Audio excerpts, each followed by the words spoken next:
Yeah, All right, y'all. Tucker Carlson apologized, and I feel like I'm going to have a disagreement maybe with Kyle. Let's take a look at what Kyle had to say. So it's happening, bro. It's happening. What have I been saying for the longest time? I said, like, look, if you want me to even begin to take you seriously and you're somebody who was dick riding MAGA and supporting MAGA and hopping on the bandwagon, at the very least, you got to apologize. You got to apologize and be like, my bad, I fucked up, shouldn't have done that, I've been conned, I've been had, I've been took, I've been bamboozled.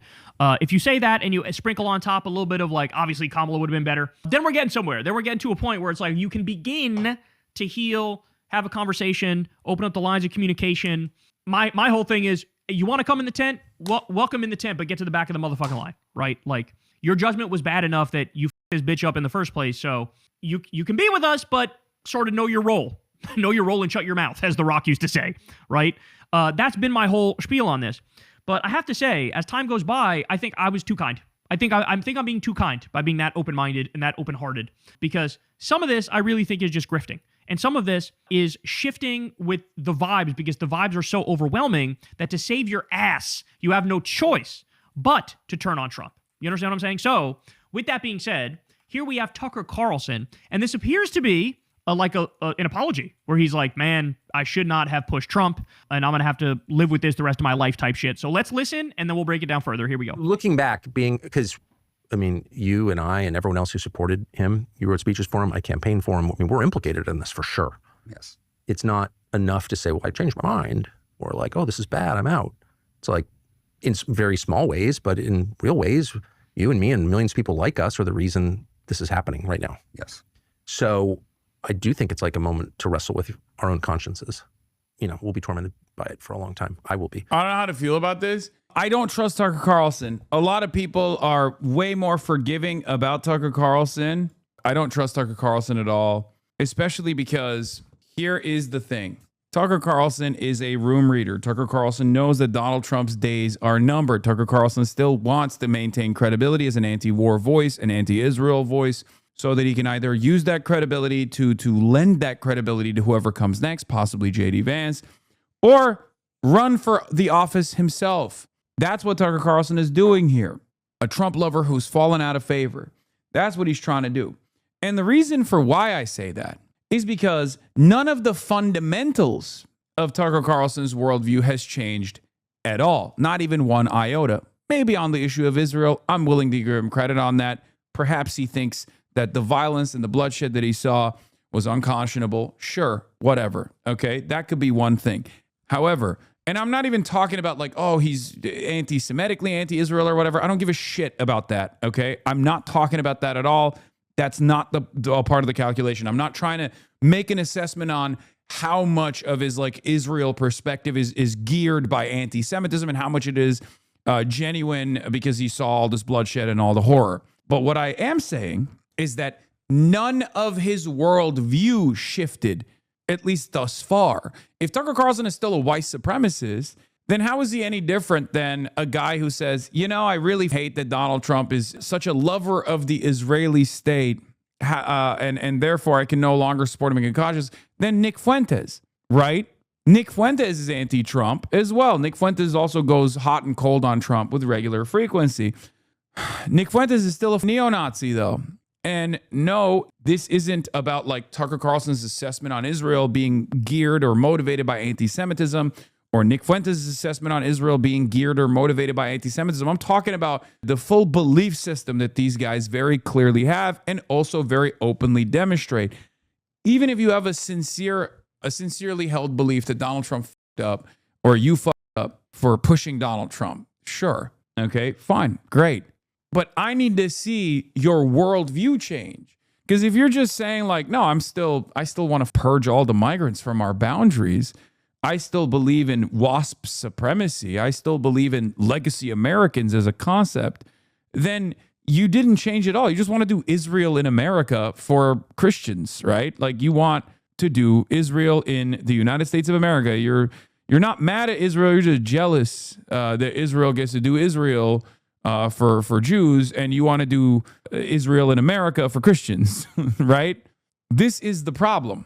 And I want to say I'm sorry for misleading people, and it was not intentional. That's all I'll say. But anyway, but the question does present itself immediately, like, what is this? Was this always the plan? You don't want to be a conspiracy nut, but like clearly there were signs of low character. We knew that. So he's basically like, hey, dog, I f***ed up, my bad. Trump's horrible. Trump's worse than I expected. He's committing war crimes. You got to fill in the blank with whatever. But he's like, I'm sorry. He's saying, I'm sorry, right? Now, again, at face value, I hear this and I go, good. If somebody says that, and then they also come out and say, I think Kamala would have been better. Okay, all right. I'm willing to listen to you now in a way that I wasn't before. However, having said that, shout out to Jim Stewartson because he makes this point. After being fired from Fox, Tucker was funded with $20 million by the Mercers, who have been bankrolling Peter Thiel for over a decade. J.D. Vance is Peter Thiel's personal android. They're trying to take Trump out. This guy's right. I think so too. I think they know that Trump's days are numbered. I mean, look at his approvals, right? It's over. And I think they're gearing up for what comes next. So what's the ulterior motive here? I think the motive, in a very simple and straightforward way, is, yes, they've turned on Trump, but ultimately what they want is J.D. Vance to be president. And you need to ask yourself, what good is the apology? What good is the mea culpa? What good is like all the anti-war talk? If at the end of the day, they're just going to try to take this energy and redirect it into supporting J.D. Vance, who's just as guilty as Donald Trump. I don't want to hear with, oh, he's the actual populist right one. He's the Yeah. It's Kyle cooking. actual anti-war one. My ass cheeks. No, if you were bamboozled by Trump, you will also be bamboozled by J.D. Vance because he is none of those things. No, he is a tool of Peter Thiel and the AI demons. And when he gets in there, what's he going to do? The same thing as every Republican president if he gets in there, right? He's going to cut taxes for the rich, support the Epstein class, continue the military-industrial complex, warmonger like nobody's business. And so if you're going to apologize for supporting Trump and your move is ultimately to just like, I'm going to back J.D. Vance. And even if, like, what is this for?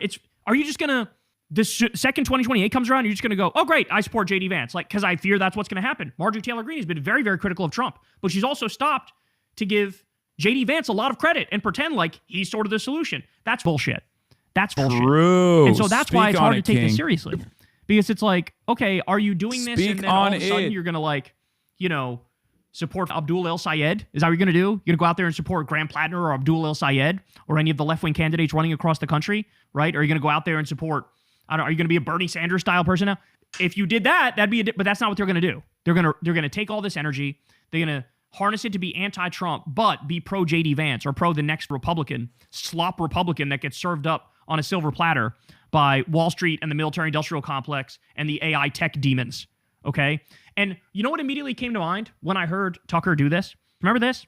There was a big story that came out. It was in the New York Times, I believe, about how, you have the lawsuit that was happening because of Dominion was suing Fox for lying about the 2020 election. And we had a lot of their internal correspondence of the hosts leaked. And in those correspondence, we had text messages from Tucker where he was talking to somebody and he said this, quote, "We are very, very close to being able to ignore Trump most nights. I truly can't wait." And then he said, "I hate him passionately." And this was a theme of his text messages. He despises Trump. He hates Trump. He's annoyed to no end by Donald Trump, okay? And he said this in January of 2021. In other words, Tucker knew about the flaws. Tucker knew this guy was a con man and a bullshitter. Tucker knew he was lying about the 2020 election. Tucker knew all of that. And what did he do? He still backed Trump in 2024. Okay?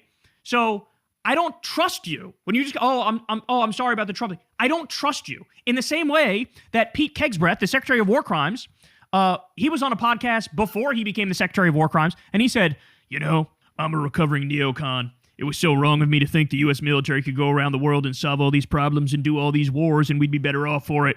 He gave a whole spiel about how neoconservatism is bad, being a warmonger is bad, I'm a recovering neocon, I supported the Iraq War, I shouldn't have done that, et cetera, et cetera. Now, he's Secretary of War Crimes. He was the loudest voice in the room calling for war. The loudest voice in the room supporting the illegal attacks against an innocent country that didn't attack us, and now we're triple tapping girls' schools and bombing hospitals and bombing bridges and doing all sorts of horrific Nazi-like atrocities. So, in other words, he said the right things. He sounded like he was better on the issue, and all of a sudden gets a little taste of power, goes right back to those old tricks, and supports all the wrong things. And so, when I hear this, that's immediately what comes to mind. Is like, we've been down this road before. And by the way, how do we not know that let's say Trump decides tomorrow, okay, I'm done with this. I'm going to cut and run, cut my losses, get out of Dodge, pulls out, declares victory or some shit, then goes right back to doing a lot of the other shit that these guys love, right? Like cracking down on trans people, for example, ramping up the mass deportations. How do I know that he's not going to be right back on Trump's nuts in 7 minutes, right? He almost certainly will be in that scenario, because this is what these people do. I remember Alex Jones crying on air in Trump's first term, going, he bombed Syria. He bombed Syria. It was so bad. He was doing so good, but then he ruined it all by doing this. How could he let us down like this? Crying over the betrayal of bombing Syria in the first term. He was back to riding Trump's nuts in 2024 like that never happened. Okay? So that's why I'm skeptical. That's why I pump the brakes. That's why I'm very slow to give these right-wing cretins and demons any credit whatsoever, because it's hard to believe them. Now, by the same token, I've also said on the show, look, I supported it and I liked it when Dave Smith came out, and Dave Smith also kind of was like, look, I'm sorry for supporting Trump, but more importantly than that, he said, I actually think Kamala would have been better given what Trump is doing now. And I hear that, I'm like, based. Credit to him. That's awesome. However, what happened during Trump's first term? Well, here's a guy by the name of Dave Smith, and you can see here why I continue, and many people continue to be skeptical, because he did this before. I'm going to criticize him. I'm done with him. It's over. And yep, I'm back on the Trump train, but I disagree, and he's a war criminal. But I am back on the Trump train, though. So really what this all stems from, Tucker has it, Dave has it, a lot of people have it. They have leftist derangement syndrome and liberal derangement syndrome and Democrat derangement syndrome. And it's like, you may keep breaking up with Trump and getting back with him, but what you don't consider really is actually supporting left-wingers. So listen to what he said back in the day. This is in the first term. I would be very happy for to see Donald Trump impeached for the illegal, immoral, borderline war of genocide that he's been helping the Saudis conduct in Yemen. Even grading on a curve. He is a war criminal who deserves to be tried and buried under the prison, just with, right alongside Barack Obama and George W. Bush and John McCain and all the rest of them. Oh my God. How did these guys go back to defending Trump after that? I guess they don't give a shit. Let me just say this real quick. Donald Trump should be in prison for war crimes for what he did to the people of Yemen. How's that for taking on the right? But I think I might vote for Trump. He should be impeached and removed for this one. He backed Netanyahu as he completed his genocide in Gaza, backed him to destroy the whole place. He bombed the Houthis, he bombed Iran, he bombed Venezuela, killed a whole bunch of people in boats. So that's his actual track record here. Even grading on a curve. He is a war criminal who deserves to be tried and buried under the prison. I had the same experience in Trump's first 4 years. I mean, it was a little bit different, I guess, because I supported him this time, and I hadn't the first time. So that's why people are skeptical, right? It's like, he's a war criminal, bury him under the prison. But I'm going to support him. I'm going to go ahead and support him. So, look, but here's the good news. Like, what is it? It's called schizophrenia. Read a book. The good news is, it doesn't matter what I say. Like, what I say is totally irrelevant. What you guys say is totally irrelevant. If these people have truly had an enlightenment moment and have awakened to the horrors of Trump and MAGA and the right more broadly, if that's truly the case, then they will just continue to say the right things and do the right things, right? But if my skepticism is merited, then at some point they won't. They'll have a relapse and go right back into shitty, authoritarian, horrific politics. And so we'll all find out together here. But what I say has no bearing on this. It's not like no serious person is going to look at people like me and go, well, since he's mean to me, I'm going to go back on the Trump train. Since he's mean to me, I'm going to vote Republican again. No, because what you realize is, who cares if somebody's an asshole? That doesn't mean anything. Yes. The bottom line is, we're murdering innocent little elementary school girls in Iran and triple tapping them, okay? We're bombing bridges. We're bombing hospitals. We're bombing steel plants. We're bombing pharmaceutical companies. We're destroying a civil society. We're backing a nation that's doing multiple genocides with our money and our weapons in our name. And so, obviously, somebody being an asshole should have no bearing on what your politics are. You should just go based off your principles and your values and have that lead you. I've often said this myself, but if the Pope of leftism was the worst person in the world and, assaulted me or something, I would still be a leftist, because it's about the ideas, it's about the issues, it's about the policies. Everybody on the left could scream at me and yell at me and call me an asshole and call me every negative thing under the sun, and I wouldn't care. I would still vote left, because yes, that's correct, because the policies are correct and those reflect my values. So we'll find out. I say this shit all the time too. whenever people are like, oh, well, this person was mad at me, that person was mad at me, it's making me reconsider my stances. Like, what the is wrong with you? We don't, like, think about Black Twitter hates me, right? Because of the Nicki Minaj stuff initially. That's when Black Twitter turned on me and they were like, oh, you're a racist. Did I stop advocating for the things I believe in? No, of course not. Because when you're a leftist, your moral compass, your convictions should not change because people are like nice to you or people are mean to you. That's idiotic. Put the policies in the bag. That's all I give a shit about. But understand something, guys.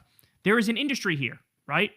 And in this industry, these right-wing people, they view their role as, we are the right-wing people. Like you see Alex Jones, now he's criticizing Trump all the time, but if you pay close attention, he also says, I'd never vote for the Democrats. The Democrats are absolute demons. Left-wingers are evil and they're terrible and they want the New World Order and globalism. And he goes on and on and on. Like, somehow he has the most scathing criticisms for left-wingers and liberals and Democrats, even today. Even with Trump committing war crime after war crime and clearly has Alzheimer's and severe dementia, Alex says he has severe dementia, and he still shits on the Democrats harder, right? So they view their role as, no, we are right-wing pundits, we are right-wing commentators. And so even if they criticize Trump, at the end of the day, they will somehow jujitsu themselves back to supporting J.D. Vance or supporting somebody else on the right. And so that's why you got to take this for what it's worth and take it with a grain of salt. The only reason to actually take this seriously and cover it and pump people up here is divide and conquer, right? Like, just heighten the contradictions on the right, make the Civil War, add fuel to the fire of the right-wing Civil War by talking, pumping people up and talking about it. Oh, you're going to let him get away with that shit? Like, that's the only reason you take this seriously. But, yeah, man, we're now adding to that list. There's now how many? 4 or so right-wing commentators who have, like, fully abandoned Trump, even to the point of, like, apologizing. And guess what? I think it's only going to go up because when you're at 32% approval rating, you're also just sort of destroying your own business if you double down and triple down and quadruple down on that. It is now the most low IQ, depraved idiots in the country who are still riding with Trump. And not the best people to make up your audience, is it?